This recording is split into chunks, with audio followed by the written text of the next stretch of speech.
आखिर क्यों देख रहा था यमराज उसे एक घने जंगल में एक पुराने ऊंचे पेड़ की डाल पर एक चील और एक नन्ही सी चिड़िया रहा करती थीं।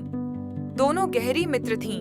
चील विशाल थी, शक्तिशाली और दूर तक उड़ने वाली, और चिड़िया छोटी सी, प्यारी और चहचहाने वाली, लेकिन दिल से दोनों एक दूसरे के बहुत करीब थीं। हर दिन वे बैठती, बातें करती, सपने बांटती, जैसे जीवन हमेशा यूं ही चलता रहेगा।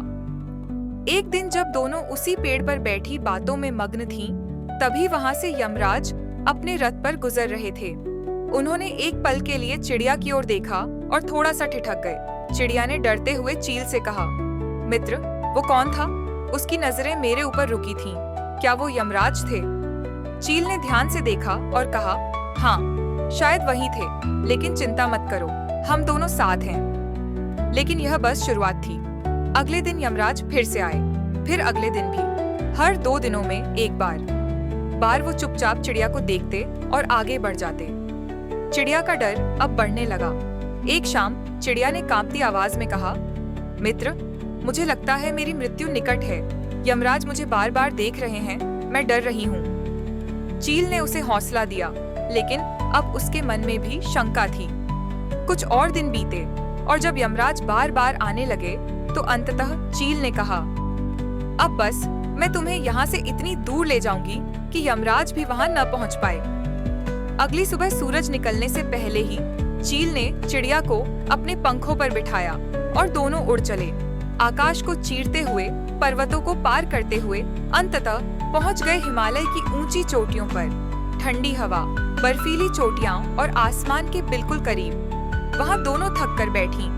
चिड़िया ने मुस्कुराते हुए कहा, मित्र, तुमने मेरे लिए इतना सब किया, मैं कृतज्ञ हूँ। चील ने उसे प्यार से देखा। हमारी मित्रता इससे कहीं बढ़कर है। उसी क्षण आकाश में एक बार फिर वही गूंज उठी। यमराज का रथ हिमालय की ओर उतर रहा था।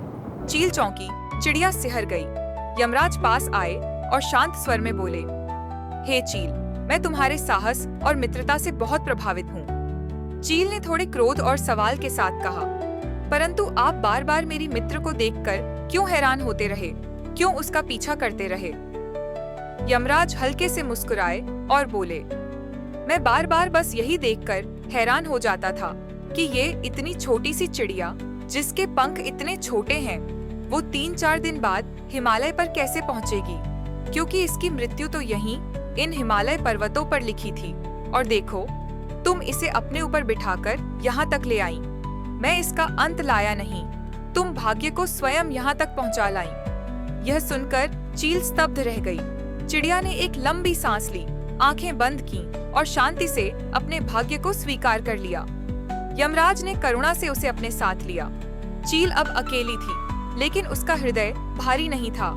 उसने मित्रता का सबसे बड़ा धर्म निभाया, अंत तक साथ। उस दिन के बाद कहते हैं कि कभी-कभी हिमालय की ऊंचाइयों पर एक चील अब भी बैठी मिलती है, आकाश की ओर देखती और चुपचाप मुस्कुराती है, जैसे किसी पुराने वचन की याद में।